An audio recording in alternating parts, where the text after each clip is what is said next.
duit kari 20.000, tapi rasanya kayak dadi CEO perusahaan tambang batu bara.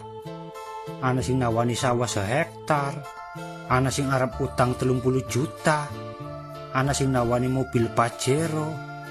Pas tak omongi nyong ora duit, malah ora ana sing percaya. Jarane nyong akeh duite, soalnya kerja terus ora ana preine. Padahal asine ya pada bae, malah kadang luwih mumet. Lah ora mumet keprimen, nabung nembe oleh titik, dilalah kebutuhannya malah tambah akeh. Butuh nggo kiye, nggo kae, ya gelem ora gelem celengane tak bongkar maning. Kadang nyong ge mikir, anggar kaya iki bae sih kapan sugihe. Tapi tetep bae wong-wong nyangkane nyong ke sugi, akeh duite.